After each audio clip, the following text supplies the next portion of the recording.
James, are we keeping the glasses on or off? Does it matter? The only issue is that because they're bifocals, there's a line going through his eye. Do you need them on, Justice No, Thomas? I wear them. That's my normal. I normally have glasses on. Yes, not on the cover of your book. Well, think- except for the cover of my book, I normally. Justice Thomas, how did you decide you wanted to become a lawyer? You look around society and you see it's laws. Laws affect everybody. If you're poor and you look at people like my grandfather, I think of when he came home one day and he was very upset and he was taking a drink. He never took a drink in the middle of the day. Well, what had happened was he was driving the oil truck. Police officer stops him for having too many clothes on. And that's ridiculous. He has no way of challenging that. So the law, he ran into the law, and he always was afraid of that. You couldn't walk across certain parks. You couldn't go to certain schools. People's property being taken. People taking advantage of them because they could say the law did this or did that. So I decided I was going to go to law school. Judge Thomas, do you solemnly swear to tell the truth, the whole truth, and nothing but the truth, so help you God? I do. Please be seated.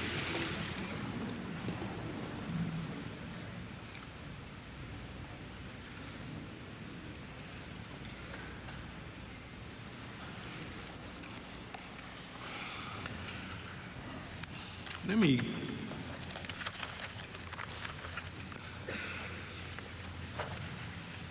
look a little bit from your life and history. You are somewhat of an enigma. You have gone through many changes in your life, which brings us to the question of what is the real Clarence Thomas like? The person you see is Clarence Thomas. I don't know that I would call myself an enigma. I'm just simply different from what people painted me to be. My earliest memories are those of Pinpoint, Georgia, a life far removed in space and time from this room, this day, and this moment. Moon, river, wider than the mile. I'm crossing you in style someday. We were isolated. It was a community. You could see the river from there. You hear the song Moon River, Johnny Mercer's from Savannah. Wherever you are going, I'm going. I am descended from the West African slaves who lived on the barrier islands and in the low country of Georgia, South Carolina, and coastal northern Florida. In Georgia, my people were called Geechees. In South Carolina, Gullahs. It was just a distinctive culture. It was West African. It had a mixture of English and other words with kind of a diction that was somewhat difficult to understand. Oh, the Buford boat done come. Gonna put 'em in the pot by sham. Gotta eat 'em up, gonna swallow 'em down. Gotta eat all the bun by 'em. My husband's childhood was so unlike mine. I know when I first went down to Pinpoint and I said, Clarence, I can't understand a word that they just said because they talk in a dialect, so I just try to listen and smile.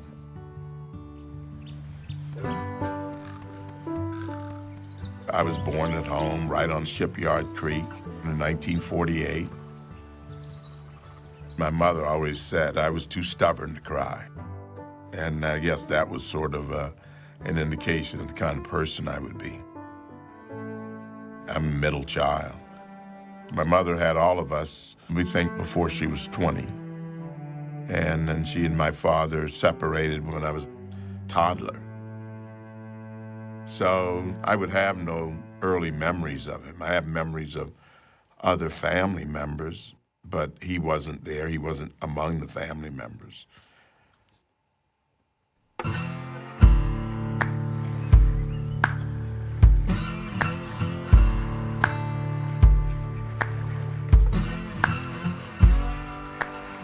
Many of the men raked oysters during the winter and caught crabs and fish in the spring and summer. Their boats, which were called baddoes, could be heard far away in the marshes. They would slowly emerge from the labyrinths of surrounding creeks and pull up to the dock, where the day's haul was unloaded.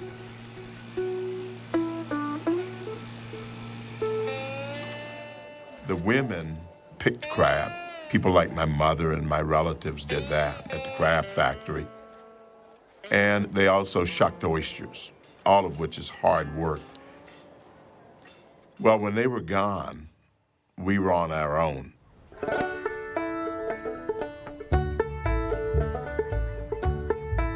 We were off on our adventures.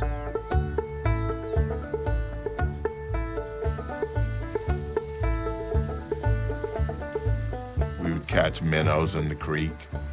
We'd walk along the water's edge, throwing oyster shells.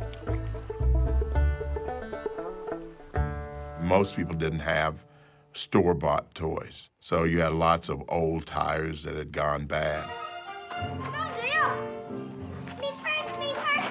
If you go back to the movie To Kill a Mockingbird, You ready? Scout, the young girl, when she is pushed into Boo Radley's yard, she's in a tire. I have no idea how kids today could have any idea what they were doing with her inside a tire. We always did that. I remember years later reading Huck Finn and Tom Sawyer and wondering what the fuss was about. We had done a lot of those things. And one day I came home, someone said there'd been a fire. And we get there, and this little shack that we had all been living in was just ashes and twisted tin, and everything that you ever knew in life is just there. I mean, it's smoldering.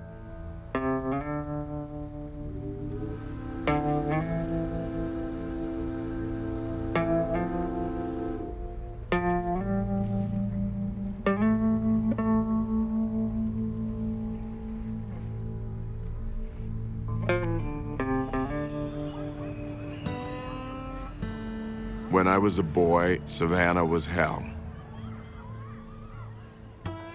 My mother lived in one room in this old tenement with an outdoor bathroom. That is the worst place I've ever lived. And so you had the contrast between rural poverty, which is what we had in Pinpoint, which was very livable, and then you had urban squalor, and that was horrible. Because whenever you flushed a toilet or someone else flushed that didn't actually go in the sewer system, it went in somebody else's yard. My all-encompassing word is gross. I mean, it was putrid. It was a smell of raw sewage. There were these boards. People would make these sort of makeshift paths to get across the just the gross wetness in the backyard.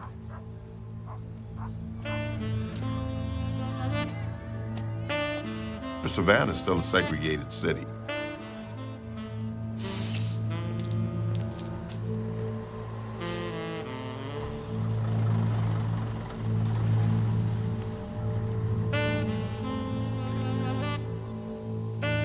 One of the major parks downtown is a rectangle, Forsyth Park. You were never allowed to walk to the interior of that park. That's how I figured out the word circumnavigate. So you walk around, and so you could not go across the park.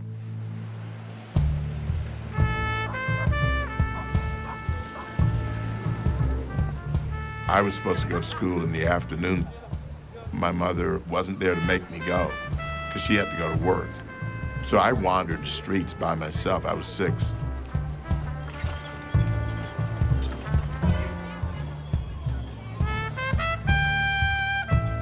You were hungry and didn't know when you'd eat, and cold and didn't know when you'd be warm again.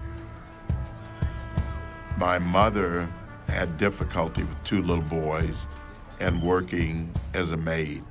So she asked my grandparents for help. And my grandmother suggested that she let her raise these 2 boys. And one Saturday morning, we woke up and my mother said, put all your things in the grocery bag. And remember the paper grocery bags in those days. And my brother took one and neither one was full. But all of our items, just imagine everything you have in less than a paper bag. So we took our grocery bag each and walked the couple of blocks from Henry Lane to East 32nd Street.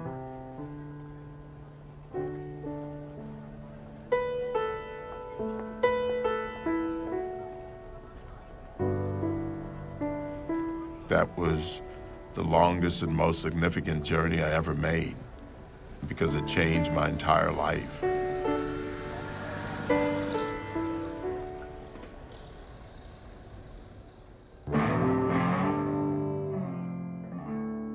My grandfather was this myth. He was very stern.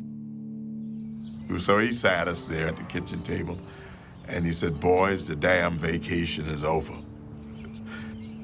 And he said from then on, it was going to be rules and regulations and manners and behavior. Oh my goodness, and he meant it. And he just explained what the rules were. My grandmother was always right, that he was in charge. He made it very clear that it was by grace that we were there, his grace. And the door in 1955, when we went to live with him, was swinging open, inward. And if we didn't behave ourselves, there'd be a day when it would swing outward and we'd be asked to leave. And they lived in this new house and it was beautiful. For us, it could have been a palace. We'd never been in a house with a bathtub. Beautiful white porcelain toilet. My brother and I, one of our activities was to flush that toilet every time we had a chance. I mean, we would walk by and flush the toilet. And my grandfather said he would chastise us and said, you're running up my, as he would say, you're running up my damn water bill. Beautiful, as we used to say back then, modern kitchen with refrigerator, etc., and lots of food. And my grandmother would just lavish you with those things. My grandmother was as sweet as she could be. She would always be saintly. By the time we went to live with my grandfather, he was delivering fuel oil. The rule was, we got out of school at 2:30. You had to be home, dressed and ready to be on the oil truck by 3.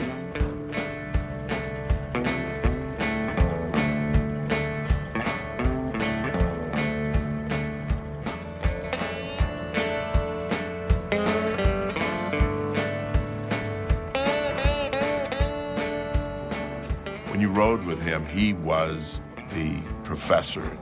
You could not initiate a conversation. So you were constantly getting this one-way input. He thought that we were destined to have to work for everything because of what happened in the Garden of Eden and because of our fallen nature. We would have to earn everything by the sweat of our brow. That was biblical. And we would have to work from sun to sun, biblical. The philosophy of life that he had came from biblical sources.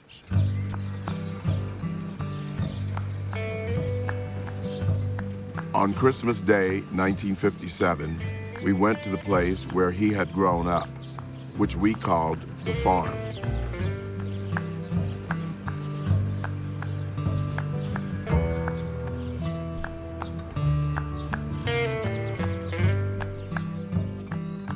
The 60 acres had been passed down undivided from generation to generation, as was customary with land owned by Southern blacks.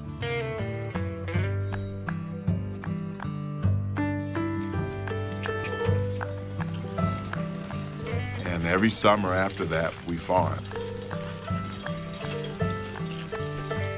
He thought that we needed to be kept busy during the summer, and he didn't want us around our no-good friends in the city and that riffraff.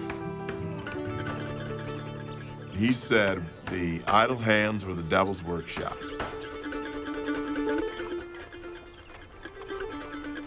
Your time is dominated by labor.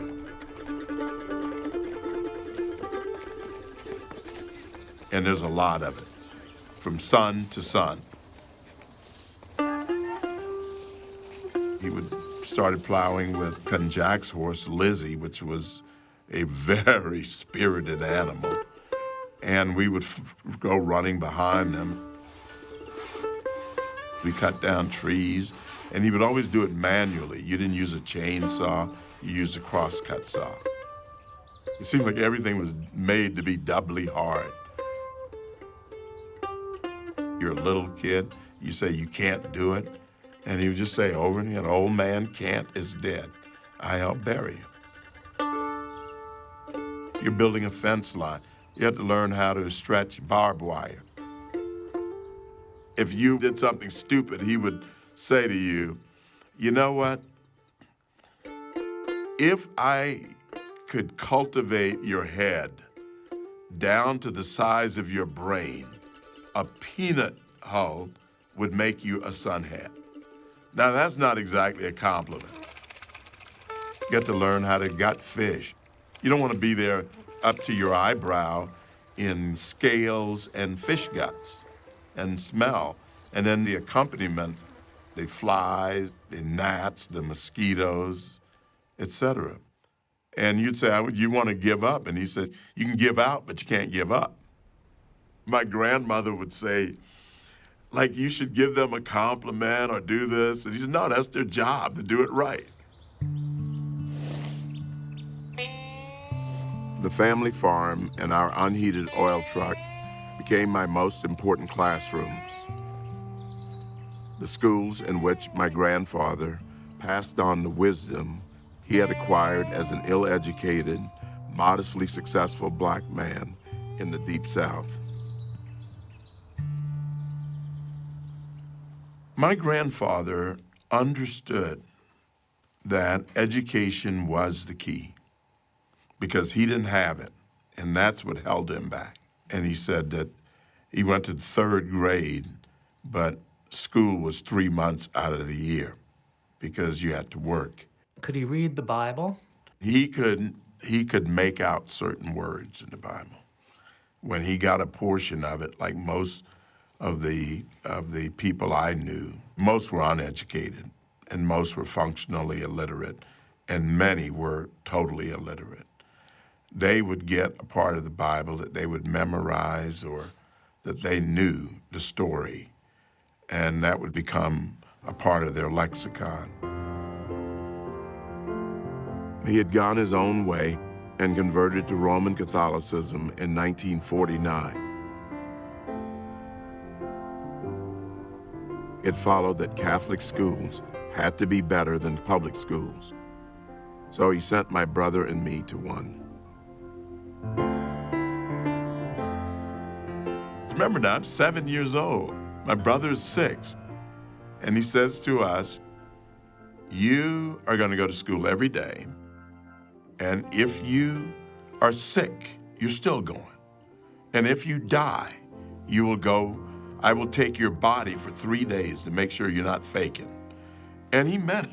I mean, the thing about it is, it's one thing if somebody says it and you think they're exaggerating. He wasn't that kind of guy.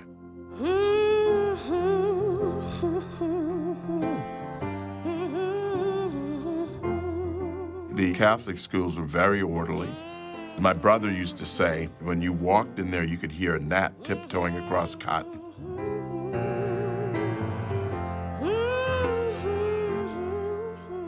It was segregated. The nuns didn't much appreciate the fact that blacks were treated that way. They were mostly Irish nuns, and they were outspoken too. Oh God, I love it. They were on our side from day one.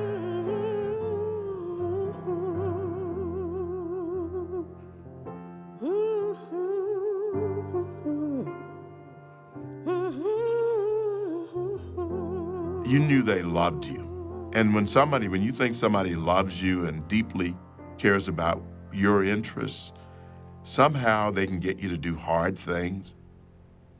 Sister Mary Virgilius, my 8th grade teacher, when she saw my entrance exam scores to high school, she looks me in the eye in 1962 and said, "You lazy thing, you."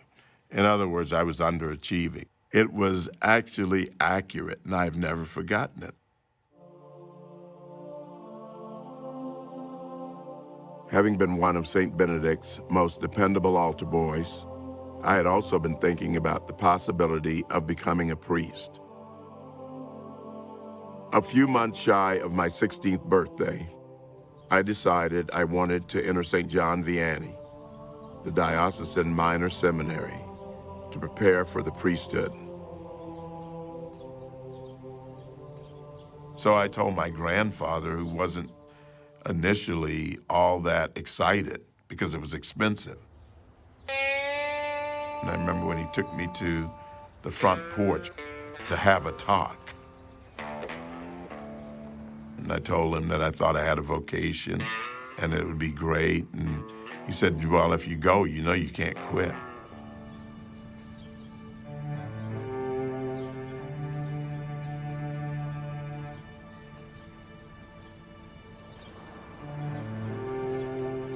I showed up one Sunday evening with my grandfather. He drove me there and he dropped me off.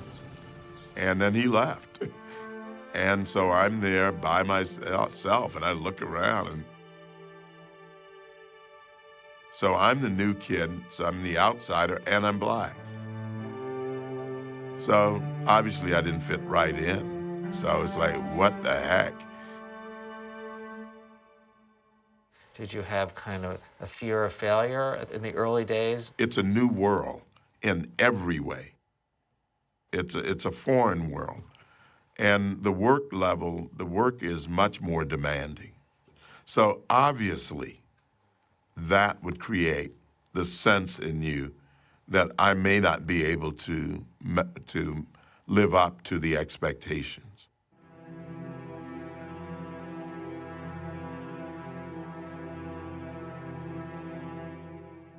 Father Coleman said to me that I would not be considered the equal of whites if I didn't learn how to speak standard English. As much as it hurt, there was some truth to it. I'm someplace between my dialect and quote unquote talking Southern, but certainly nothing close to standard English. But internally, I vowed to learn English and that no one would be able to ever say that about me.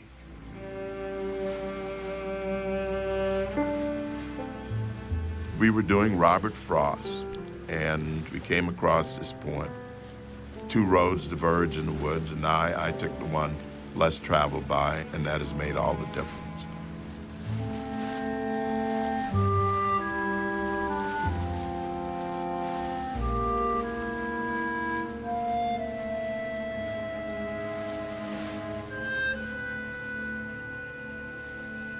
And what I was thinking was, someplace in my life, the roads had split off. I was no longer in the world that was my comfort zone.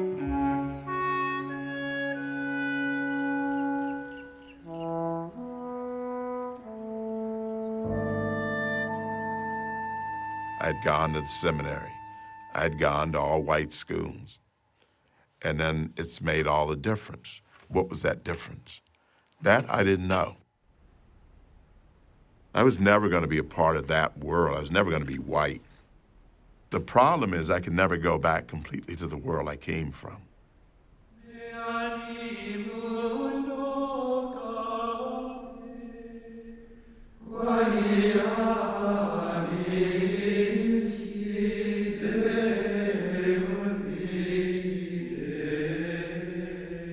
I loved the contemplative life.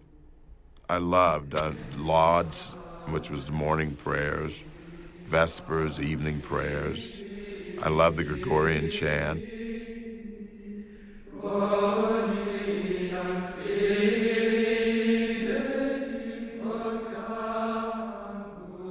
And academically, I did very well.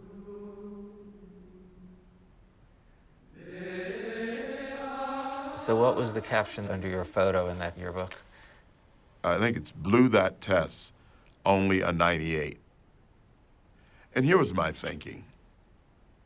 You assume you're going to be discriminated against. Or at the very least, you're not going to be treated the same way as whites.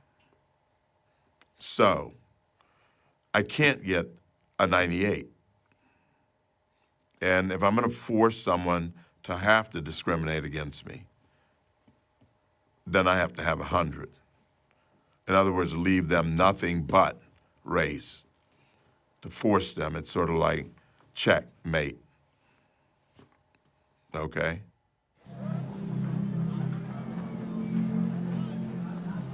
In those days that the Catholic Church had little to say about racism, it seemed self-evident that the treatment of blacks in America cried out for the unequivocal condemnation of a righteous institution. Maybe some tear gas ahead. Yeah. I say to you this afternoon that I would rather down the highways of Alabama than make a butchery of my conscience. Yes, See that they turn around and disperse.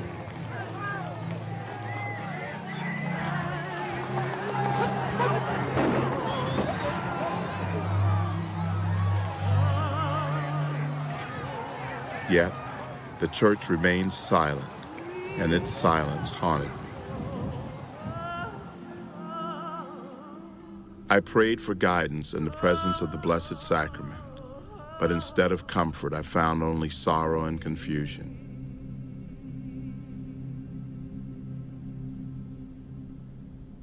One day we were sitting in class, I don't know, maybe history class or something.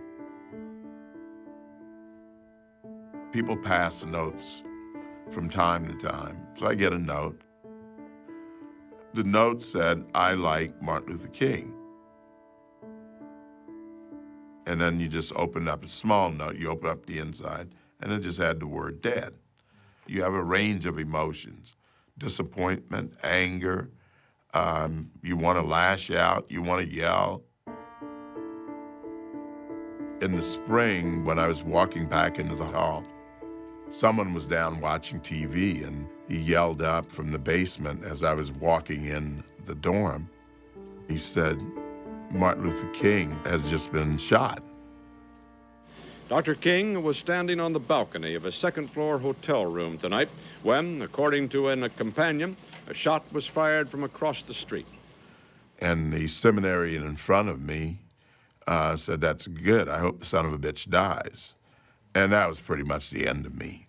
That was it. Because that was the opposite of what I thought you said about a man of God and what a seminarian or the church should do. And that, if to the extent that I had any ambivalence, it ended that day. The priesthood had been my only goal. And when that went away, it was like I was in a free fall. So anyway, I go home, and now I face my grandfather. As Clarence tells me about going to his grandfather to tell him he was quitting the seminary, it probably was the hardest point of his life, to tell that man that he was disappointing him.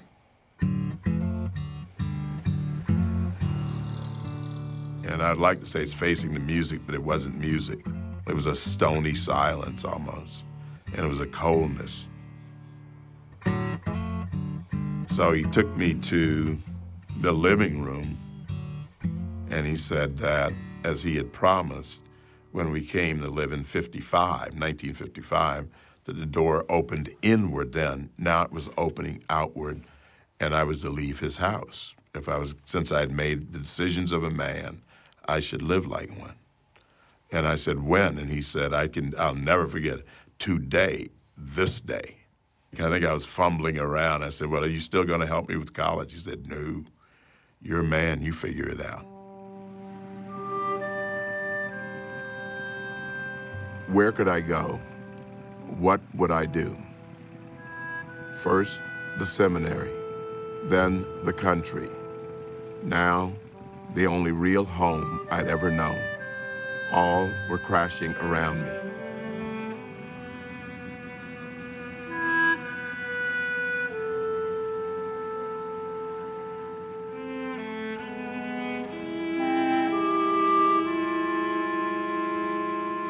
My mother had an extra room in her apartment, so I went over there. I think you say that it felt like you were reversing your first walk to your grandfather's. Yeah. I was going from 1955. I had come to this wonderful place that was a sanctuary, and now I was going back to live with my mother in her apartment.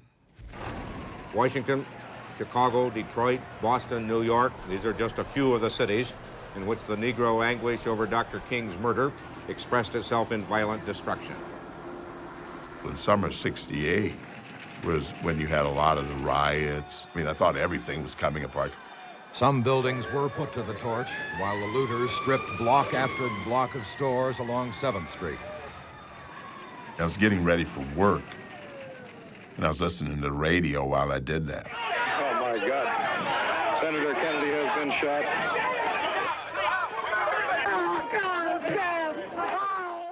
And they announced that he'd been assassinated. I dropped to my knees. I said, it's over. Bad things were happening. My grandfather had kicked me out. Kennedy was assassinated. I remember sitting there, Kennedy, King, Kennedy, KKK. I remember writing that, oh my God, there it is, KKK, you know. And that was probably the last straw. I mean, I didn't need a last straw, but that was it. That was the nail in the coffin for me.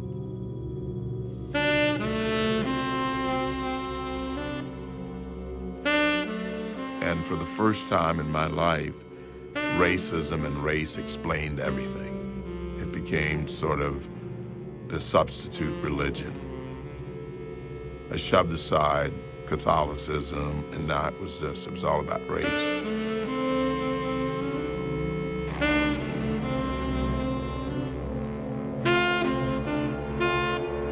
Every Southern black had known such moments and felt the rage that threatened to burn through the mask of meekness and submission behind which we hid our true feelings.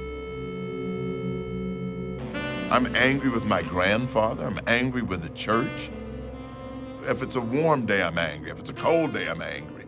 I'm just angry. I'm angry. I'm sort of lashing out at every single thing. Nothing is right. I'm staying in a room with a minor bird with my mother, with her 2 big dogs. But the one out that I do have is that I was accepted to Holy Cross. I've got 1 door is open, only one, and that was Holy Cross.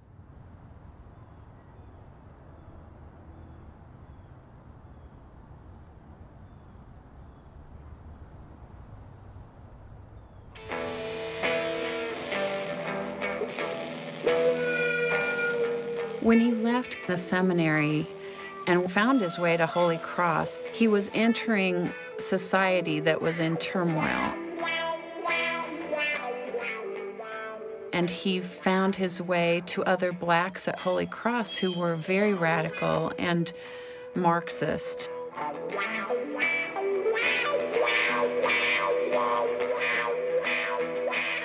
We're supposed to be revolutionaries. So you go to the local Army-Navy store in Worcester, and you get Army fatigues and boots, and why that was the dress is beyond me, but that's the way we dressed. I wore carpenter's pants and bib overalls.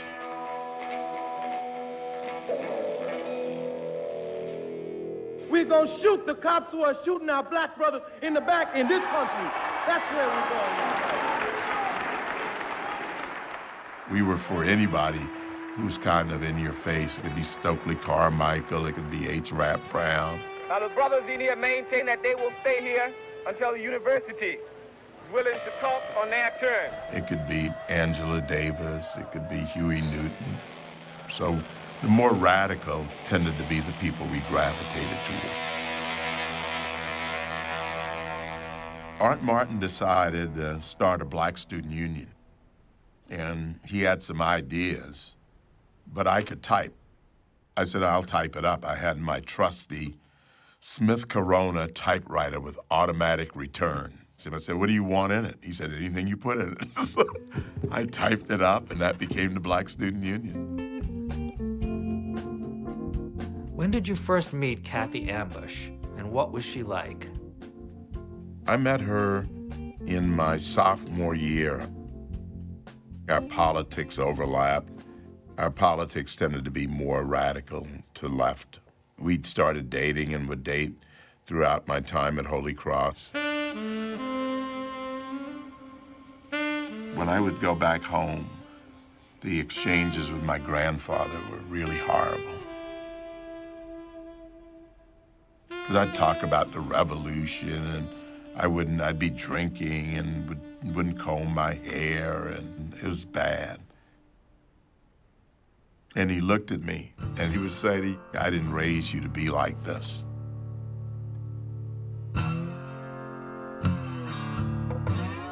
After all our sacrifices, this is what you become. I thought he was weak. And he thought I'd gone up north and become one of those, as he said, damn educated fools. That I went up north and they put all that foolishness in my head. And my brother, who came back from the Vietnam War, didn't like it. What did he say? He told me that all of us should leave the country. All you radicals. All of us should leave the country. He had no use for any of us. But I went right back to my radical friends. In the spring of 1970, I was one of several black student union members who went to Boston to take part in an anti-war rally. The organizers of the rally urged us to march to Harvard Square to protest the treatment of America's domestic political prisoners. Off we went, chanting, ho, ho, Ho Chi Minh, and demanding freedom for Angela Davis, Erica Huggins, and anyone else we could think of. On the way to Cambridge, we stopped at this liquor store. This poor guy, he saw us and he gave us the liquor. I think he gave us some potato chips or something too. But he said, just go. And then on the way, we consumed this liquid courage, you know. Then we proceeded to be back and forth in Cambridge all night. I mean, it was tear gas and sirens. It was bad.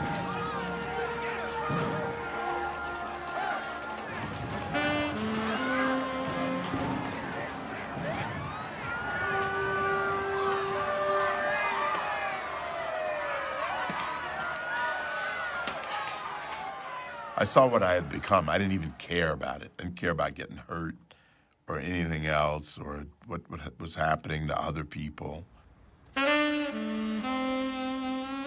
I got back to campus at 4 in the morning, horrified by what I'd just done. I had let myself be swept up by an angry mob for no good reason, other than that I too was angry. I stopped in front of the chapel and prayed for the first time in nearly 2 years. And then I asked God, I said, if you take anger out of my heart, I'll never hate again.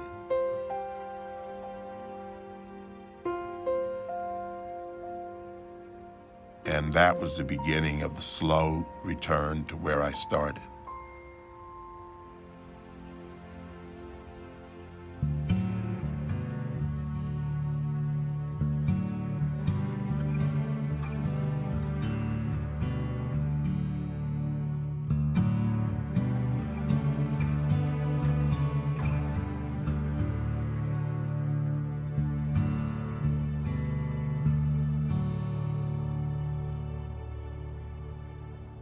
You know what Yale was back in the 1970s. Yale was 4 generations of Groton and Phillips Exeter, and my father's grandfather was here, and there were secret societies and all that sort of stuff. It was a different world, and it was a world that I didn't quite understand. When Jamal was born in February of my second year of law school, it woke me up about the direction that we were headed in our country and what the prospects would be for him.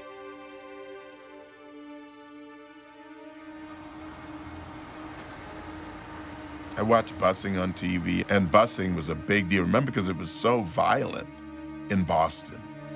By federal court order, a fleet of buses was hired to transport black students to all-white schools and whites to black neighborhoods. Coming to South Boston, a traditionally conservative and Irish enclave, blacks who made the trip were met with catcalls, curses, and worse.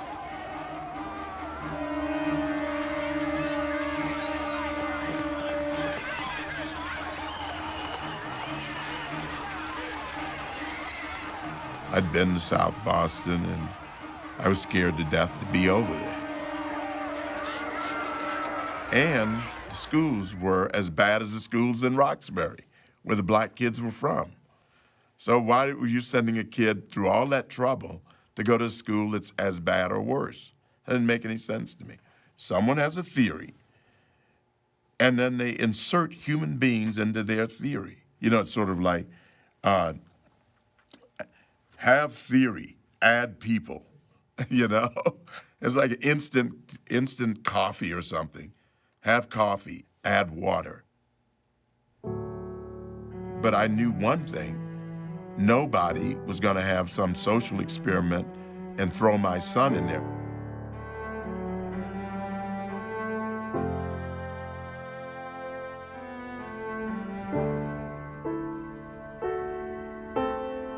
In law school, I described myself as a lazy libertarian.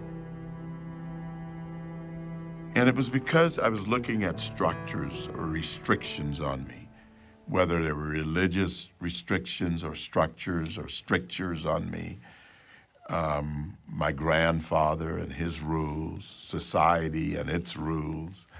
And I guess in a sense, I was saying, all of you leave me alone.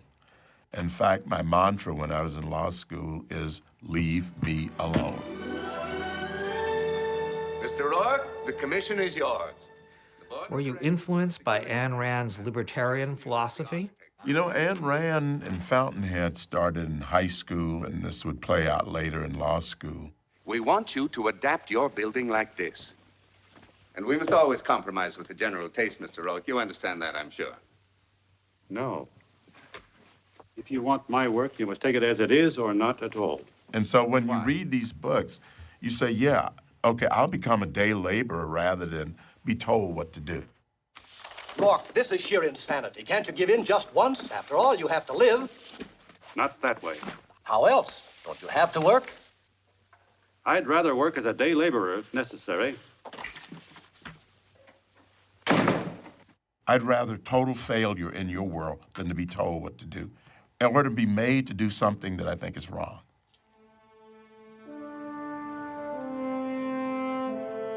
Yale was the end of the line, and I made it through. So I really wanted my grandfather to be there, to witness the end, and to witness that the kid that he took in 1955 crossed the finish line.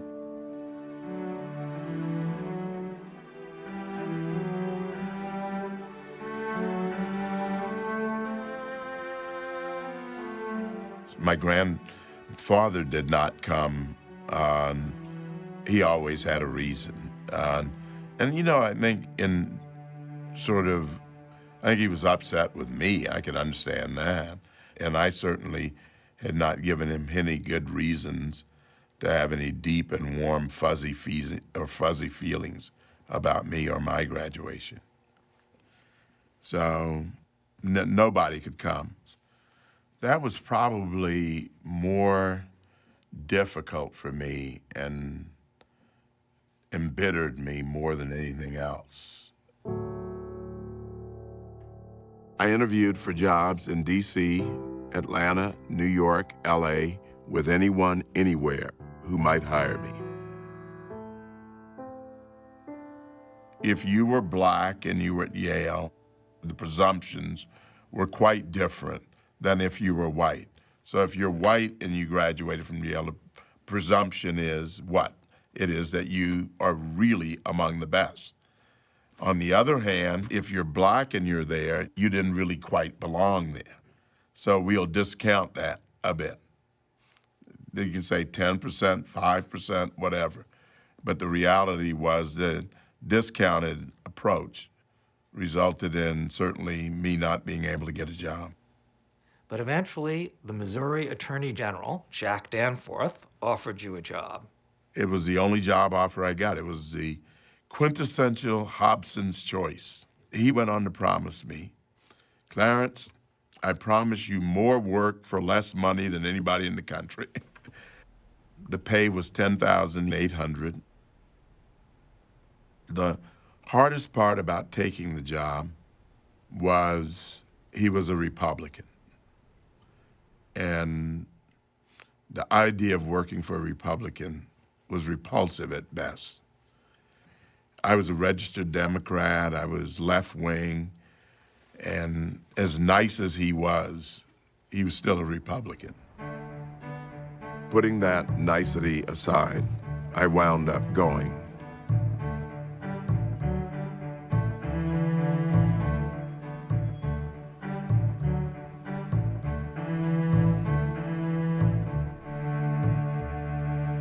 Cases poured through there. In those days, the Attorney General's office handled all the appeals from the local prosecutors across the state. At the time, my thinking was that all blacks were political prisoners. That's sort of the sophisticated level at which I looked at the criminal justice system. I worried about what I would do when I got a case involving black defendants. And then it happened. This guy was sitting on a bench or something, and this black woman comes by. He's black, she's black. She's got her 2 or 3-year-old kid in the car with her. And in those days, most people didn't have air conditioning. So the windows are down. He comes up to the car at a stoplight with an old-style can opener with a point, puts it to the kid's neck, and forces his way in the car, threatening the kid. And then he takes her to a remote location, rapes and sodomizes her, and then takes her to another location and rapes and sodomizes her again. This case was far from unusual. Blacks were responsible for almost 80% of violent crimes committed against blacks and killed over 90% of black murder victims. For most people, that would be obvious. For me, it was one of these road to Damascus experiences. Jack Danforth got elected to the Senate, and I'd already been there 2.5 years, and I really wanted to move more toward business. I had better options now.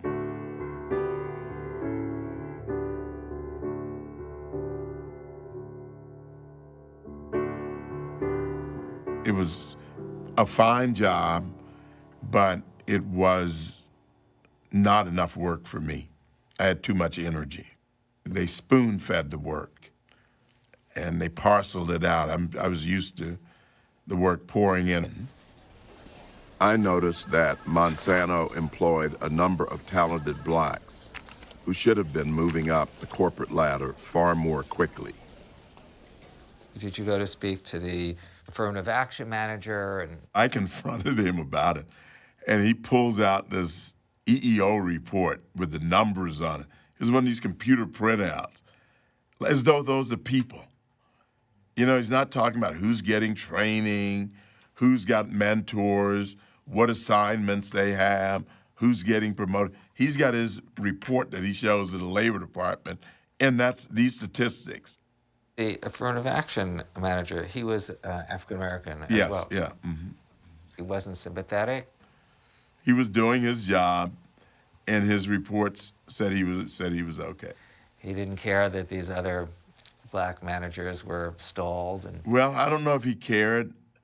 He was doing his job, and the reports were okay. That's the most I got, but I just thought that we're kidding ourselves. We're looking at numbers, and the numbers prove everything, and human beings are having a lot of difficulties. I could feel the golden handcuffs of a comfortable but unfulfilling life snapping shut on my wrists. I had to quit now, or I never would.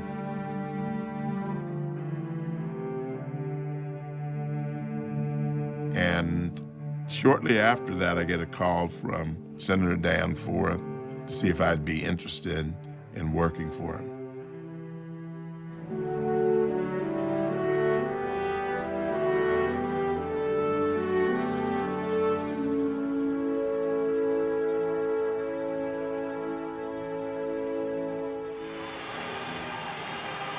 More than anything else, I want my candidacy to unify our country, to renew the American spirit and sense of purpose.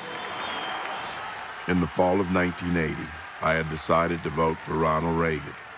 It was a giant step for a black man. But I was distressed by the Democratic Party's promises to legislate the problems of blacks out of existence. I pledge to you to restore to the federal government the capacity to do the people's work without dominating their lives. Reagan, by contrast, was promising an end to the indiscriminate social engineering of the 60s and 70s. Reagan won in a landslide. So help me God. Now, I congratulate you, sir.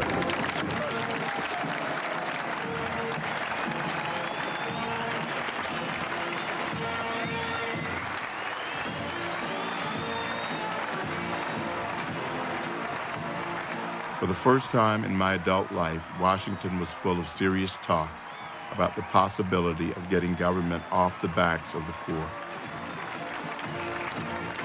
This is really an historic opportunity. The economic and social advancement of blacks in this country is still a great unfinished task. Tom Sowell, he invited me to this conference, and it would be named the Fairmont Conference because it was held at the Fairmont Hotel in San Francisco. It was how do we rethink the policies toward blacks in this country in a new administration. Many social problems are worsening. Continued disintegration of families. I sat at this table, and there was a young black reporter there, and I knew nothing about the press. One question he asked me was, why was I so interested in all these social issues? And I explained to him because of the destruction I saw it doing home in Savannah.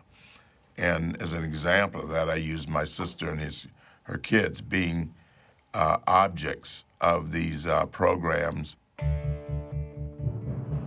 Little did I know he would write an article about this and would turn it into an op-ed.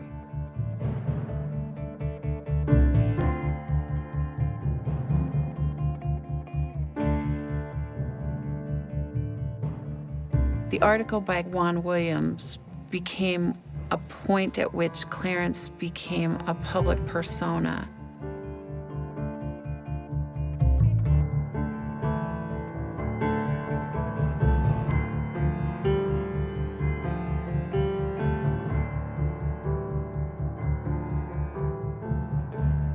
Then license is given to others to attack you in whatever way they want to.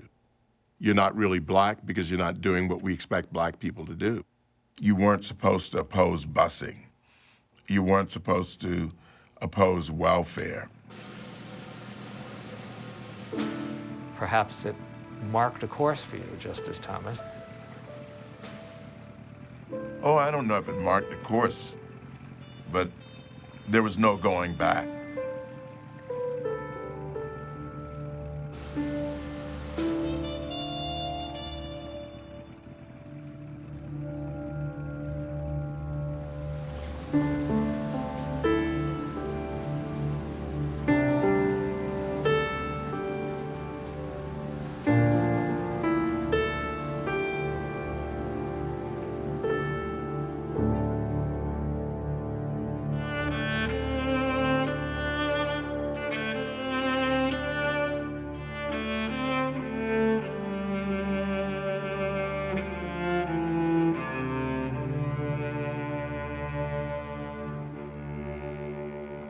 The Reagan administration was running into the storm. Everything the president did, he was called a racist. That was from the very beginning.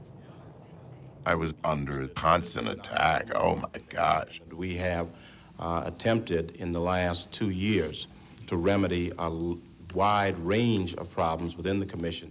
Congressman Barney Frank says he remains skeptical about progress under the current administration. I'm pleased with that. It's also an opportunity to acknowledge the record. We have a positive record, but we think that you should never back down. That point is one that I can't stress enough. We have Any black misguided enough to accept a job in the Reagan administration was automatically branded an Uncle Tom. After I wrote a letter to the editor of Playboy, taking issue with a 1986 article by Harding Carter called Reagan and the Revival of Racism, Carter responded as follows. As a Southerner, Mr. Thomas is surely familiar with those chicken-eating preachers who gladly parroted the segregationist line in exchange for a few crumbs from the white man's table. He's one of the few left in captivity. Not a single civil rights leader objected to this nakedly racist language. On the personal side, your marriage was strained at this point? It's one of those things I didn't think it was gonna work. So, I mean, I think many people go through that. Of course, many do, but what do you think was the reason in this case? You know, I really don't know. It just wasn't there, and I think you have to be honest with yourself and not wait until it deteriorates so you do harm to somebody who did you no harm. I can imagine how difficult it must have been for all three of you. Yeah, it was, you live with it. Jamal came to live with me. His mother thought it would be best for me to have primary responsibility. Being with him was my happy place, being at home with him.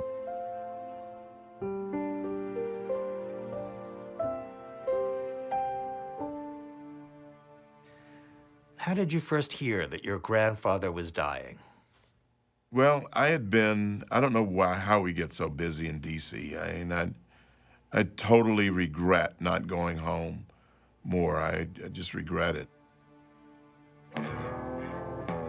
I was with my brother, And he's told me my grandfather had died. And that was like, and I think from then on I was in a bit of a fog. It was really horrible.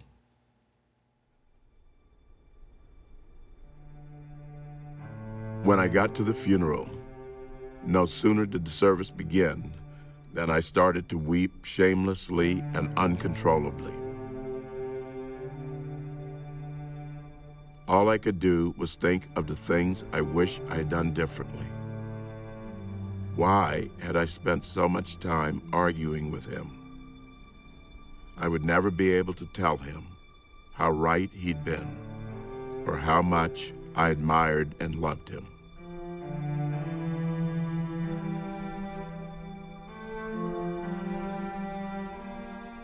Shortly after my grandfather's death, my grandmother had a stroke while lying in bed. Within an hour or so, she was dead. Certainly, it was like a trap door. Somebody opened a trap door and you fell through it. I mean, there's no foundation. And by the time I went back to Washington, I had thought a lot more about things. I would go outside and gaze at the Capitol dome. So I'm asking myself, why am I doing this? There's nothing positive going on. And I'm getting the heck beat out of me. I have to then flip it around a little bit. For what will you die? Is there something in life that you will die for? What about your principles? So I decided that the principles on which I was raised, my grandparents, the principles of this country, were worth dying for.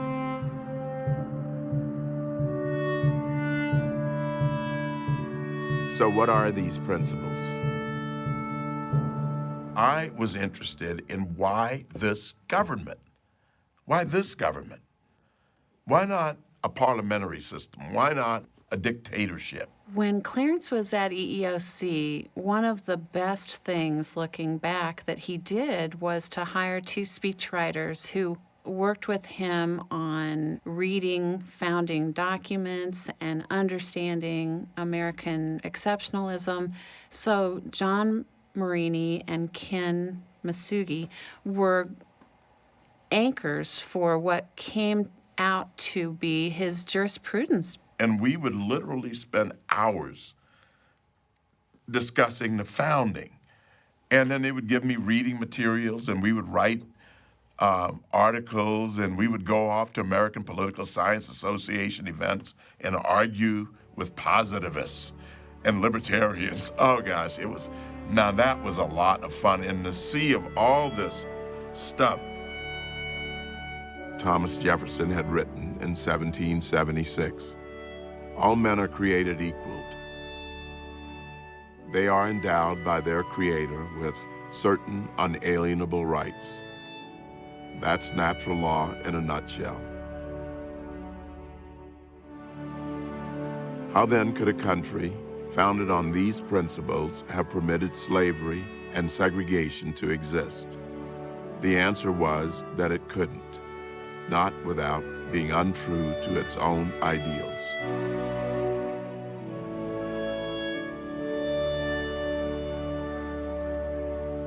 I was looking for a way of thinking, a set of ideals that fundamentally, at its core, says slavery's wrong. At its core, which natural law, of course, does.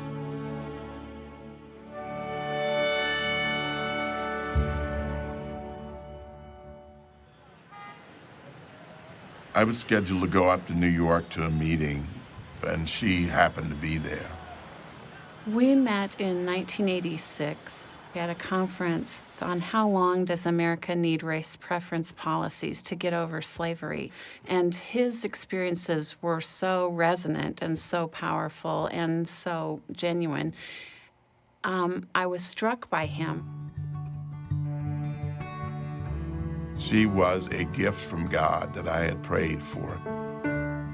And then, I was iffy because I started questioning God's package. You know, like, what are you doing? You pray for God to send you someone, he sends you someone, and you say, oh, but she's white or she's younger. He sent you someone. What are you talking about? So that was the end of that. And she's been, I mean, it's been a fabulous gift from God.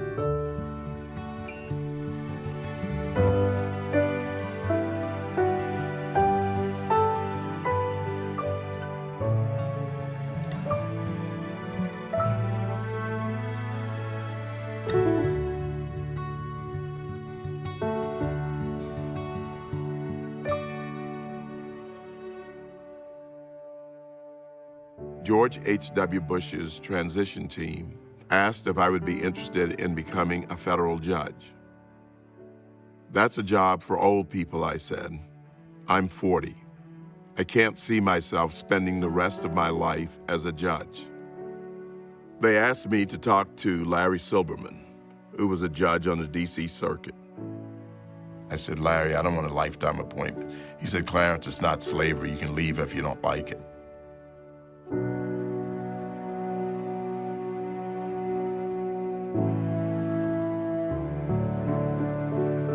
But once I got to the D.C. Circuit, I really enjoyed it. I enjoyed the work, I liked the people. Virginia worked across the street from me, so we commuted in every day, and we really enjoyed our little house. We really enjoyed our projects. We enjoyed our anonymity and our time together. Here at home, the search is on for a Supreme Court nominee with the retirement of Justice Thurgood Marshall.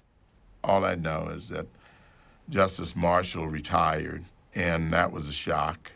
So I went to work on Sunday, and one of my law clerks was all up in arms, and he says, Kennebunkport's on the line. It was the president telling me to come up on Monday to have lunch to discuss this Supreme Court thing.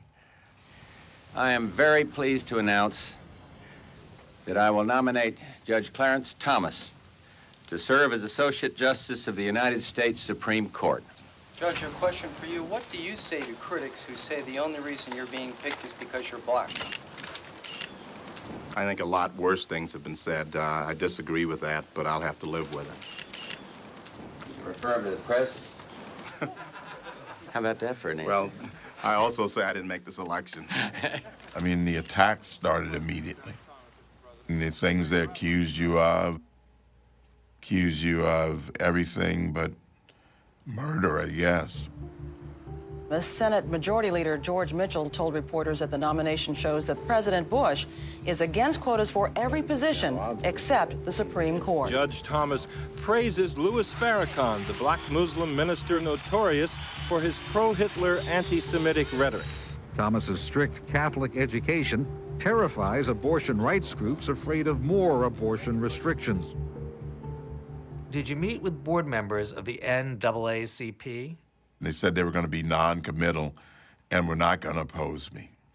Well, shortly after that, they opposed me. His inconsistent views on civil rights policies, which make him an unpredictable element in an increasingly radical conservative court.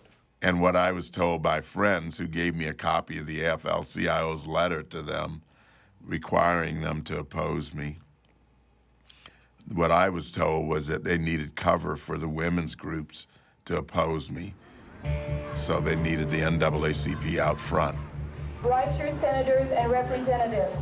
Tell them Clarence Thomas is unacceptable.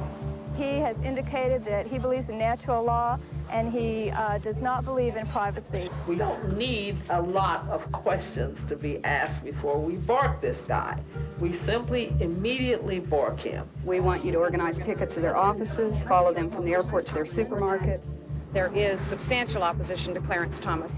His history of supporting a judicial philosophy that's really out of step with the Bill of Rights and the Constitution. We know exactly what's going on here. And to pretend that it's for some other reason, stop. Do I have like stupid written on my back, the back of my shirt? I mean, come on, we know what this is all about. This isn't about what they say it's about, so people should just tell the truth. This is the wrong black guy. He has to be destroyed. Just say it. Then now at least we're honest with each other.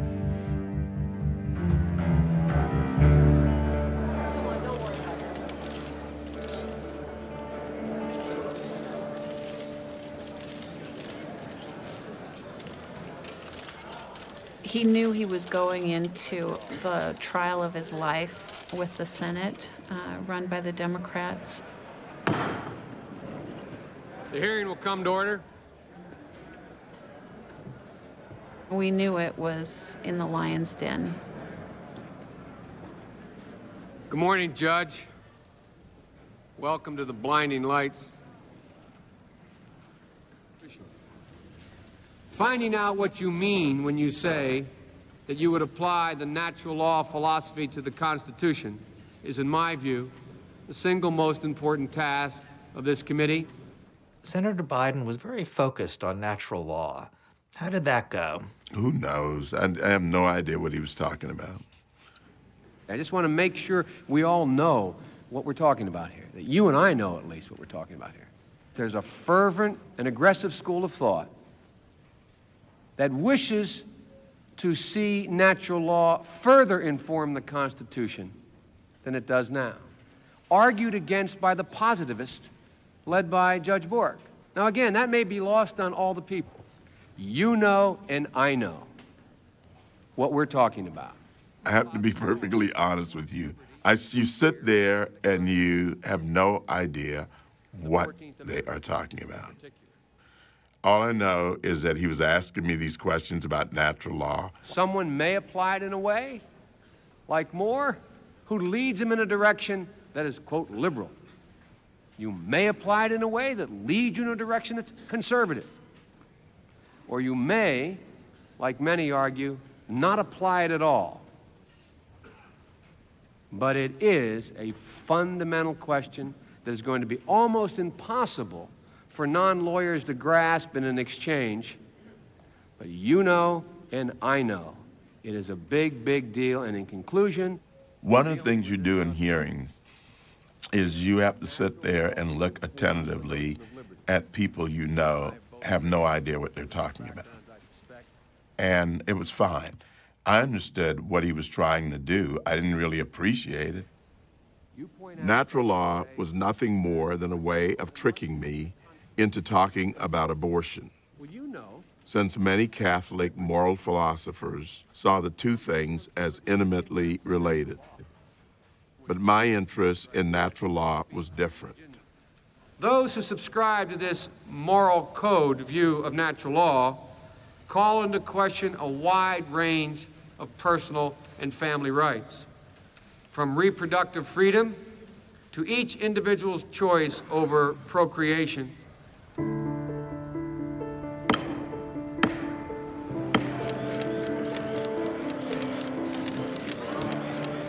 On day two, Judiciary Committee Democrats tried again. Again, couldn't convince Clarence Thomas of their need to know how he would rule on a woman's right to an abortion. How are you? Are you holding up okay? Clarence Thomas signaled he's holding up just fine as he went before the Senate Judiciary Committee for a third day. Abortion once again topped the agenda. Most of my opponents on the Judiciary Committee cared about only one thing: how would I rule on abortion rights? You really didn't matter, and your life didn't matter. What mattered was what they wanted, and what they wanted was this particular issue.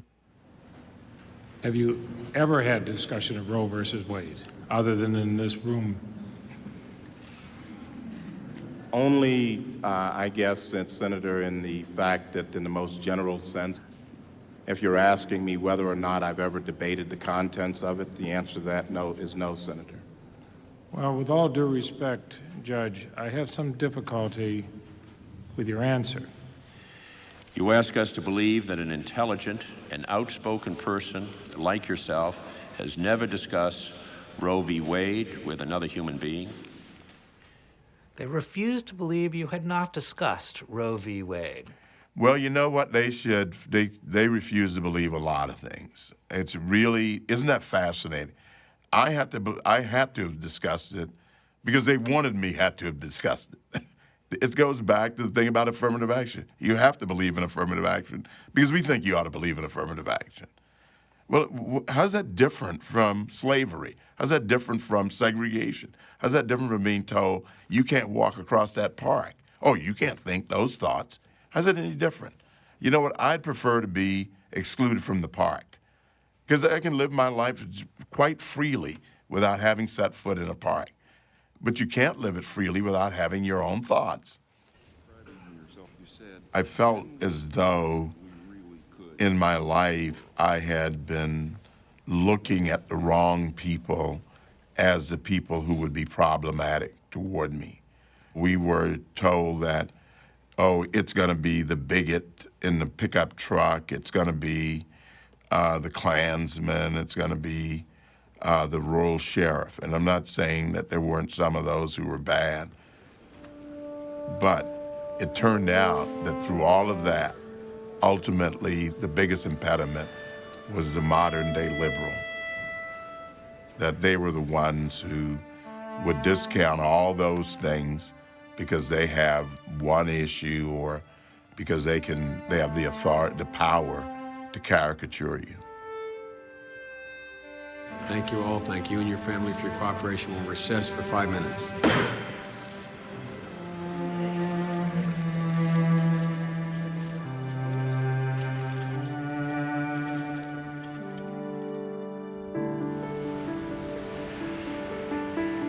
We were just exhausted. So we went over just briefly, and it was out of season, to Cape May, just to get away from the Washington area.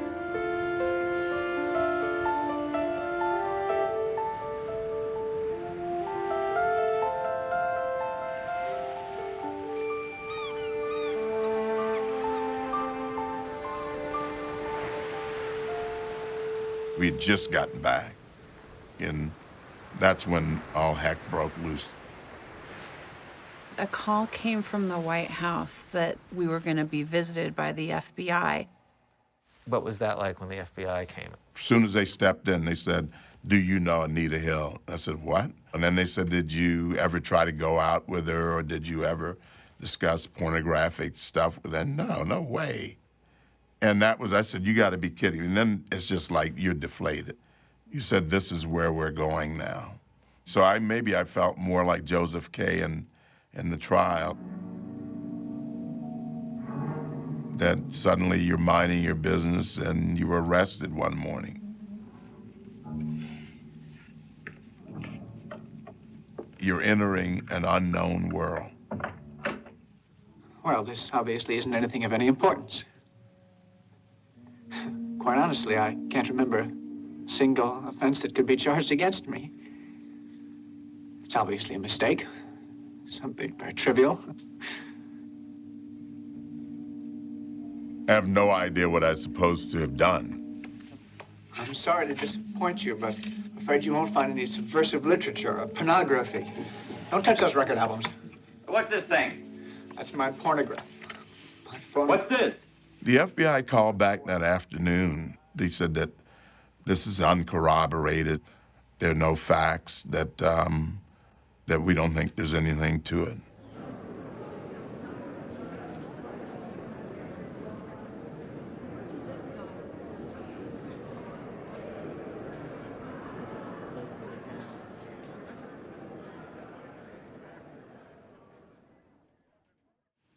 In an affidavit filed with the Senate Judiciary Committee, law professor Anita Hill said Thomas began asking her out socially and refused to accept her explanation that she did not think it appropriate to go out with her boss. The relationship, she said, became even more strained when Thomas, in work situations, began to discuss sex. It was leaked. This was a crime. This was a criminal act that did this. But in any case, it was leaked, and that changed everything. Judge, you think you're being treated unfairly, sir? After the leak, the media just camped out at your house? Yeah, they stayed, and then whenever we left, there would be a chase car, there was a motorcycle behind us. So you're literally under siege. Opponents of Supreme Court nominee Clarence Thomas want to delay a vote on his confirmation because of charges of sexual harassment. In light of these revelations, which we consider to be very, very serious, that at the minimum we need to see a delay of this nomination. Thomas, no!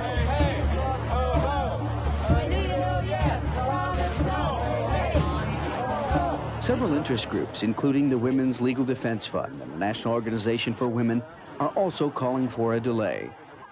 You worry about what can they convince people that I have done. You got all these PR firms and slick law firms, interest groups, and I'm just sitting there. I mean, it's my wife and me. We're like at home. And we have a couple of prayer partners who would come over. And they helped us in our home read through the Bible and put on the armor of God, because it felt like the demons were loose. The eroding support for Thomas finally forced Republicans to admit a Tuesday vote would be a bad idea, and there was unanimous consent to wait until next Tuesday to allow a full hearing on the allegations in the meantime. But Thomas's key backer delivered an impassioned prediction of what a public hearing would turn into. Oh, it's going to be a field day. Read all about it. Tune in tomorrow and every day for the next 7 days to get everything and anything that anybody wants to say about Clarence Thomas.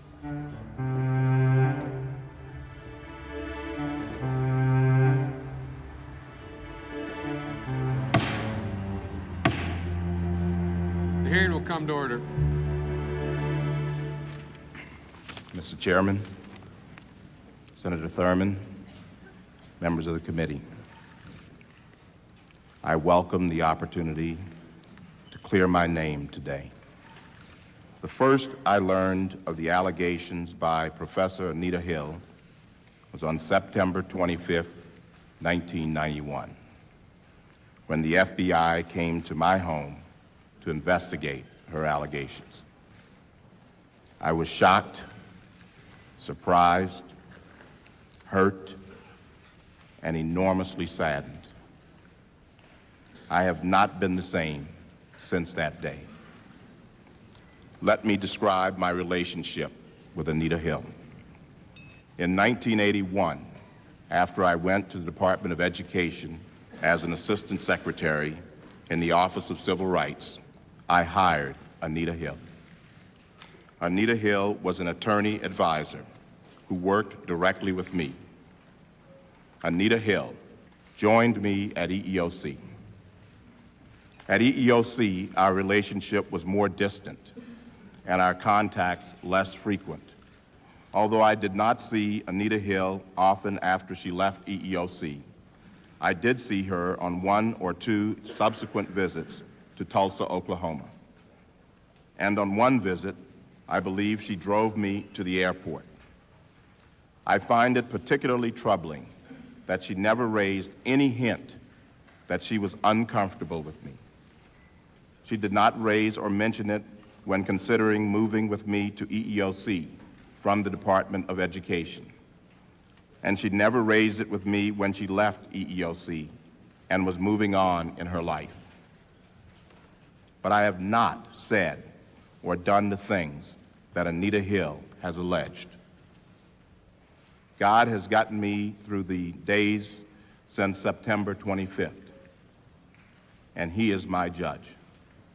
Mr. Chairman? I have to tell you, from my perch behind him, I was just watching the senators and feeling rage towards them.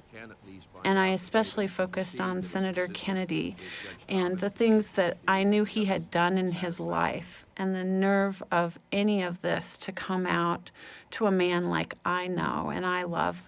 Mr. Chairman, I have never in all my life felt such hurt, such pain, such agony. My family and I have been done a grave and irreparable injustice. Thank you, Judge. The hearing is in recess for 5 minutes. So then you left and went back home. Yeah. And then Anita Hill testified. Yeah. And did you watch that? Oh, or? God, no. Professor, do you swear to tell the whole truth and nothing but the truth, so help you God? I do. Thank you. My name is Anita F. Hill, and I am a professor of law at the University of Oklahoma. At the Department of Education, Judge Thomas asked me to go out socially with him. I declined the invitation to go out socially with him. My working relationship became even more strained when Judge Thomas began to use work situations to discuss sex. His conversations were very vivid. When Senate staff asked me about these matters, I felt I had a duty to report. I could not keep silent. This was a kill shot. We could feel it. So they were coming to destroy my husband, not just discredit him or differ with his point of view. This was the kill shot. Can you tell me what incidences occurred, of the ones you've described to us, occurred in his office? Well, I recall specifically that the incident about the Coke can occurred in his office at the EEOC. And what was that incident again? The incident with regard to the Coke can that's Would spelled you out in describe my it statement. once again for me, please? The incident involved his going to his desk, getting up from a work table, going to his desk, looking at this can and saying, "Who put pubic hair on my Coke?" I was the one that tried to watch what was going on for as long as I could, and it looked bad. It looked like it could be credible. She was painting a compelling picture and yet coming up with different iterations from what we had been told her allegations were. So it was growing. Someone had worked with her, or she had found new aspects of her story that she was putting out there. Are there any other incidences that occurred in his office, in his office period? There is, I recall at least one instance in his office at the EEOC where he discussed some pornographic material, or he brought up the substance or the content of pornographic material. And again, it's difficult, but for the record, what substance did he bring up in this instance at EEOC in his office? Well, this was a reference to an individual who had a very large penis, and he used the name that he had been referred to in the pornographic material. Do you recall what it was? Yes, I do. The name that was referred to was Long Dong Silver.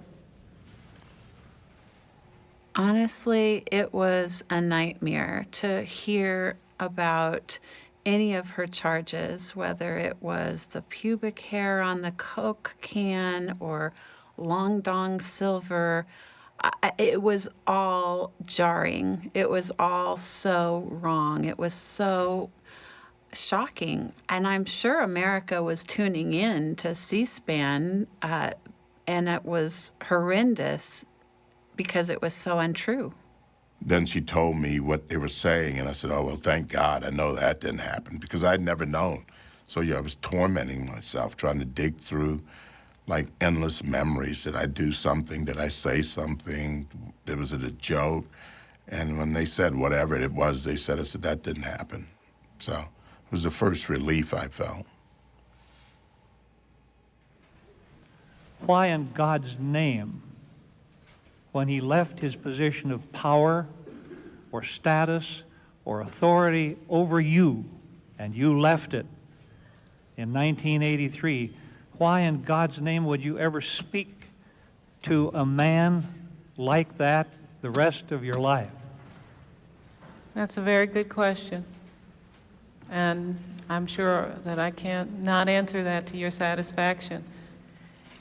I have suggested that I was afraid of retaliation. I was afraid of damage to my professional life.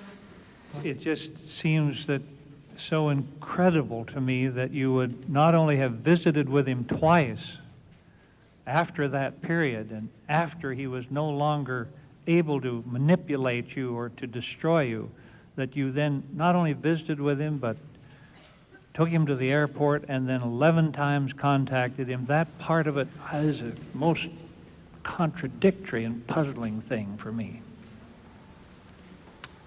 Adjourned till 9 o'clock.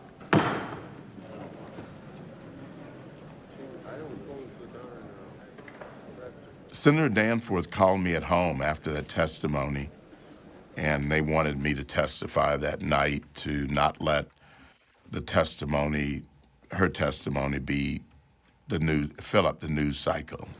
This afternoon, Mr. Bush left for Camp David. You'd have to describe the mood here as resigned, I think, and somber, not at all sure that Clarence Thomas is going to survive this. So I reluctantly agreed to come back, I think at 8 o'clock. He may have thought it was necessary to go back in front of the Senate, but honestly, from his wife's point of view, watching the man who is my beloved husband, I didn't know he had it within him to keep going.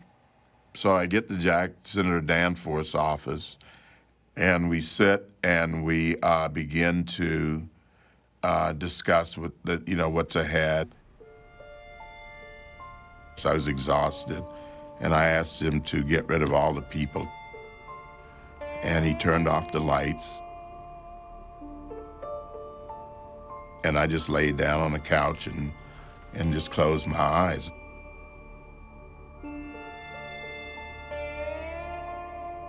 Surrounded by the darkness of early evening, drifting in the liminal space between sleep and waking. I must have been thinking of To Kill a Mockingbird, in which Atticus Finch, a small-town Southern lawyer, defends Tom Robinson, a black man on trial for the rape of a white woman.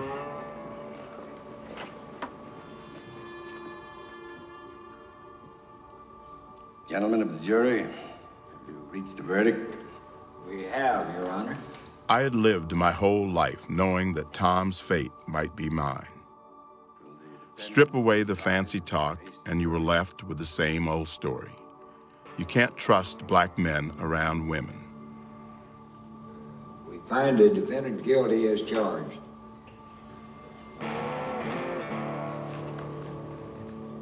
This one may be a big city judge with a law degree from Yale, but when you get right down to it, he's just like the rest of them. One of the things that came to mind after I had rested a little bit, I said, Jack, this is a high-tech lynching. And he said, if that's what you think, say it. And so I wrote that on a legal pad, and he just exhorted me to go in the name of the Holy Ghost.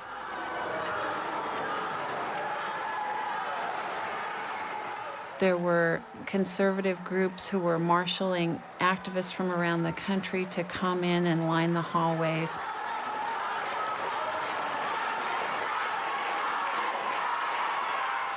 And we came out of Senator Danforth's office, and we were going down the hallway, and all these people were clapping and very excited.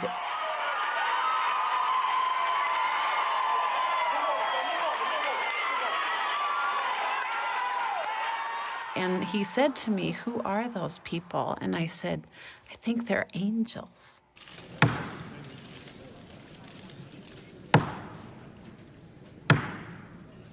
Committee will please come to order.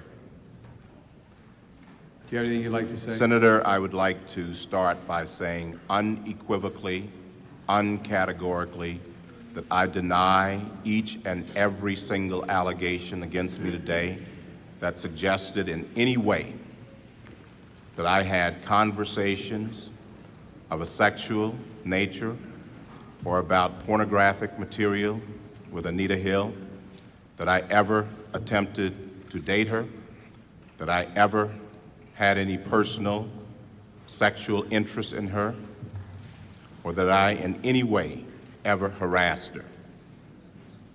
This is a circus. It's a national disgrace. And from my standpoint, as a black American, as far as I'm concerned, it is a high-tech lynching for uppity blacks who in any way deign to think for themselves. to do for themselves, to have different ideas. And it is a message that unless you kowtow to an old order, this is what will happen to you. You will be lynched, destroyed, caricatured by a committee of the U.S. Senate rather than hung from a tree.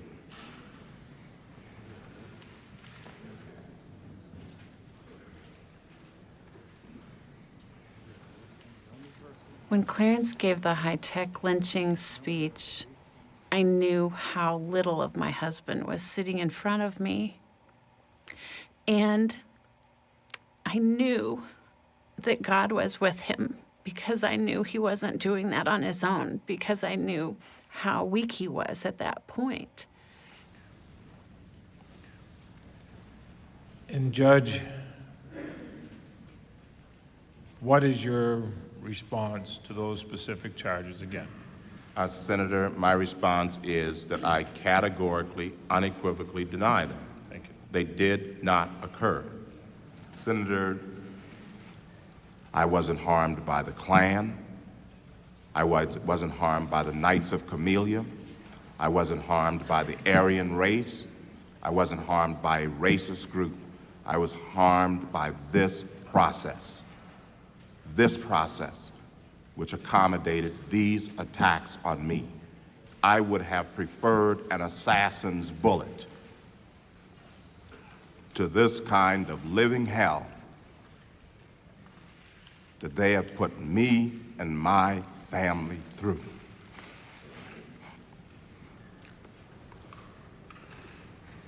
You haven't mentioned your grandfather. I would like to have you tell me what you think advice he would give to you if he were advising you today. When I was getting hammered in the public and getting criticized, and I complained to him, he told me to stand up for what I believe in. That's what he'd tell me today. Not to quit, not to turn tail, not to cry uncle, and not to give up until I'm dead. He had another statement: give out, but don't give up. That's what he'd say to me. Mr. Chairman, I yield. I'd like you to describe now, for this gathering, what it's like to be accused of sexual harassment. And let me add the word unjustly accused of sexual harassment. The day I received the phone call on Saturday night, last Saturday night, about 7:30, and told that this was going to be in the press, I died. The person you knew, whether you voted for me or against me, died.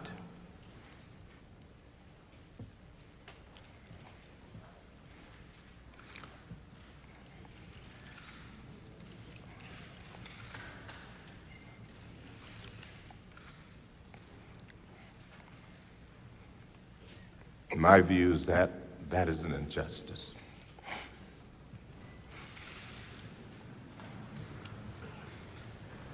Judge, you're here, though. Some people have been spreading the rumor that perhaps you're going to withdraw. What's Clarence Thomas going to do? I'd rather die than withdraw. If they're going to kill me, they're going to kill me.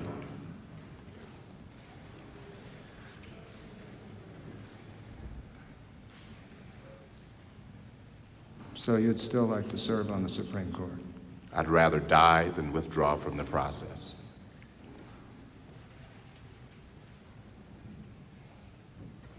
Not for the purpose of serving on the Supreme Court, but for the purpose of not being driven out of this process.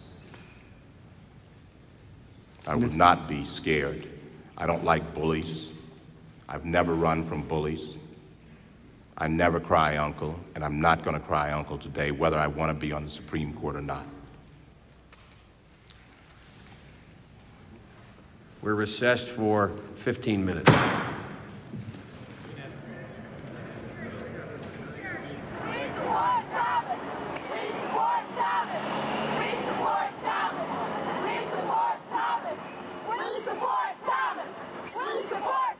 The poll numbers had changed dramatically after I testified. More than twice as many respondents to a CBS News New York Times poll say they would likely believe Judge Thomas if they were forced to choose. It's like 2/3 of the country was normally on my side. The question is on the confirmation of the nomination of Clarence Thomas of Georgia to be an Associate Justice of the United States Supreme Court. Mr. DeConcini. Mr. Carey of Massachusetts. Mr. McCain. Where were you during the actual Senate vote? During the vote, I was in the tub. I was exhausted, so I got in the bath and just sort of soaked. On this vote, the yeas are 52 and the nays are 48. The nomination of Clarence Thomas of Georgia to be Associate Justice of the United States Supreme Court is hereby confirmed. So when the vote happened, someone who worked with me called and told me that he won, and I went and told Clarence, and he was in a bathtub. And, you know, my reaction is still pretty much the way it is now. I mean, whoop-de-damn-do. I mean, I wasn't really all that interested in it, and I just think what they did was wrong. So that you get confirmed. The bottom line doesn't change the fact that what you did was wrong. Repeat after me. I, Clarence Thomas. I, Clarence Thomas. Do solemnly swear. Do solemnly swear. That I will support and defend. That I will support and defend. The Constitution of the United States. The Constitution of the United States.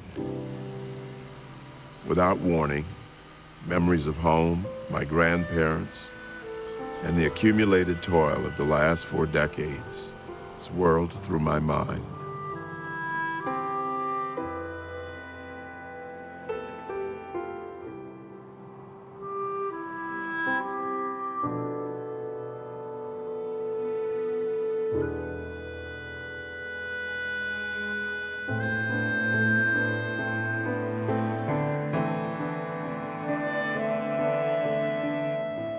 After you're confirmed, those same groups that had opposed you during confirmation continued their attack.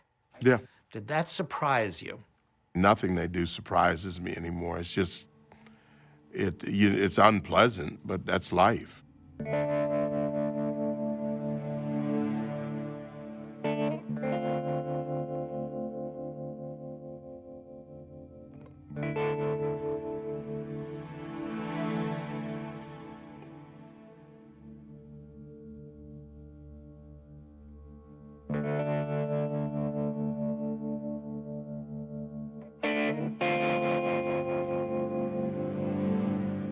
The idea was to get rid of me.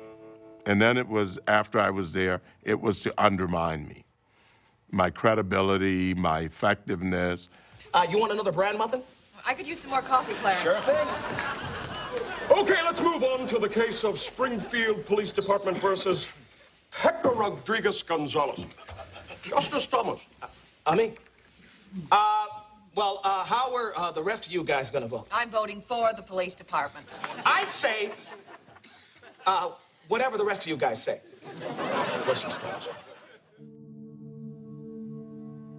Well, it's stereotypes draped in sanctimony and self-congratulation.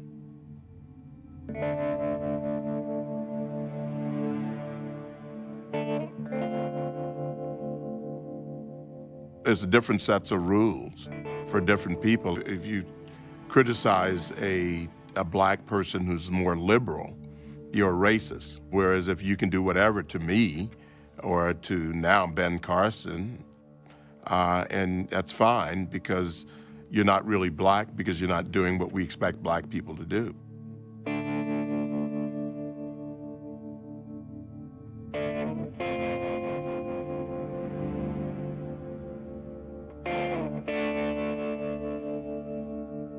It's a tactic, and when people see it being successful, they don't realize they're going to be the next ones in the Tower of London. It's just a matter of time. You allow this to be a precedent in your society, and people might say, oh, it's wonderful, this particular guy's getting tar and feather. Well, there's a lot of tar and there's a lot of feather, and eventually you will be there. Well, a watershed moment at the Supreme Court. Justice Clarence Thomas asked a question. This is the first time Thomas has asked a question in 10 years. He has said he relies on written briefs. The case involves the federal law that bans.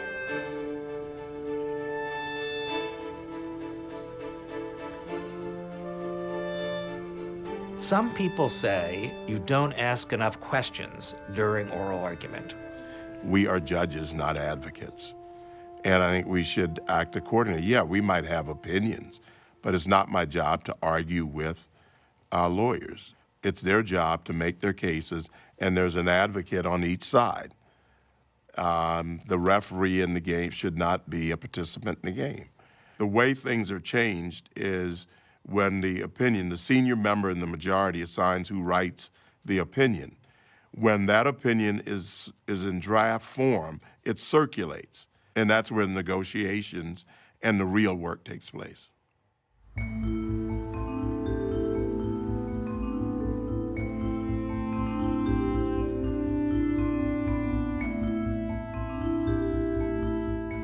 One of the joys I get is I get 4 new clerks every year.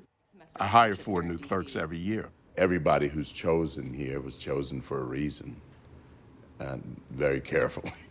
Everybody here is just what a great group. When Clarence started picking non-Ivy League clerks, some people would call them third-tier trash. And those clerks who were clerking for Clarence took it as a badge of honor. So why'd you go to USC? Your favorite question. My older sister went there. For law school, I applied sort of all over the place and just went to the best place I could get in. So that was Harvard? I guess. That's what people told me. You couldn't have done any better, huh?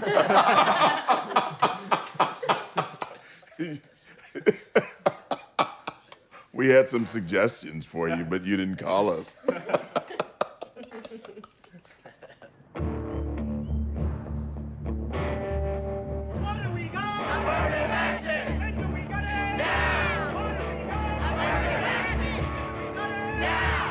What is expected to be a landmark case before the Supreme Court to be argued this April. The plaintiffs in this case are 3 white applicants to the University of Michigan who were rejected, they say, because of their race.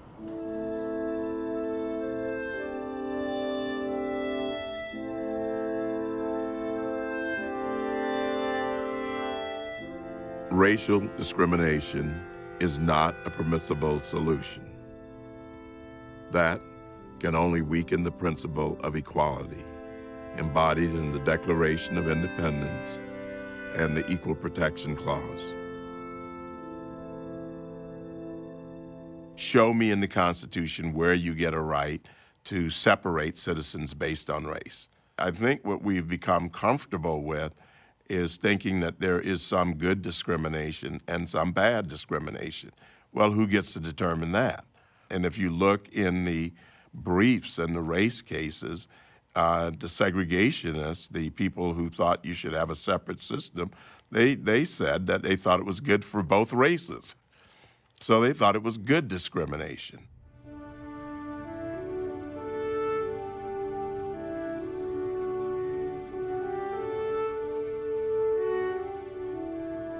When interpreting constitutional text, the goal is to discern the most likely public understanding of a particular provision at the time it was adopted. You have to really be careful not to supplant what is there, what was rightfully done with your own views simply because you don't think it's a great rule. A bad policy can be constitutional. A good policy can be unconstitutional. So that's why we start with the text. Justice Scalia called Clarence a bloodthirsty originalist. He took that as a compliment.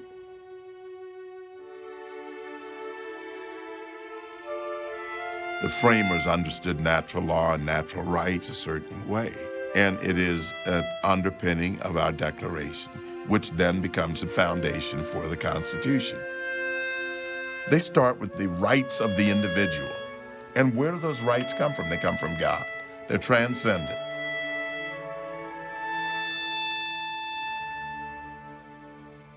And you give up some of those rights in order to be governed. They're inalienable rights. Okay? And now you give up only so many as necessary to be governed by your consent. And hence, limited government, enumerated powers, separation of powers, federalism, and the judicial review. It all makes sense.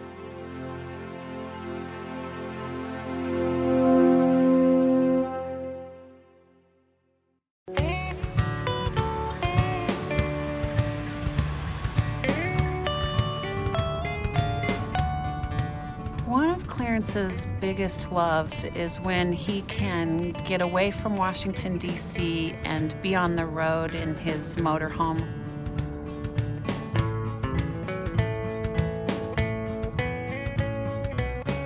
You know, I don't have any problem with going to Europe, but I prefer the United States, and I prefer seeing the regular parts of the United States. I prefer going across the rural areas.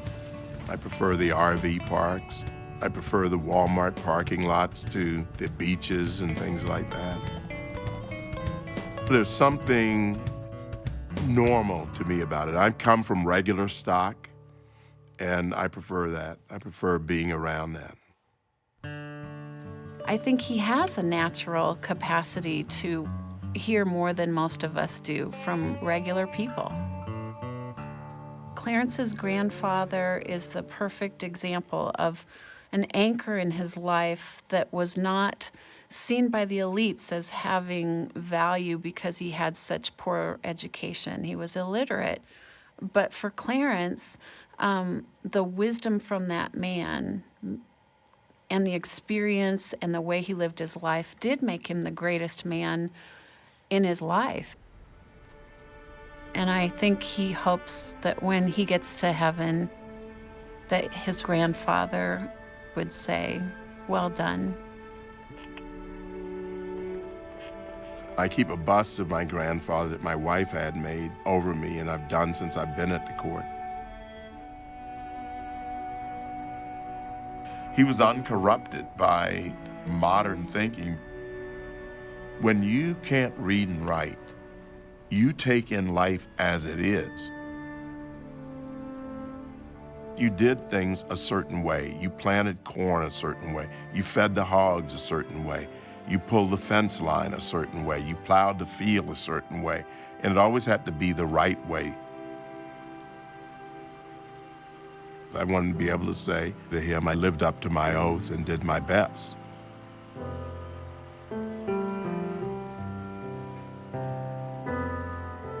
To do it the way you did the field, properly. To do the law the right way, to conduct yourself the right way. I wanted to be able to say that it's a job well done.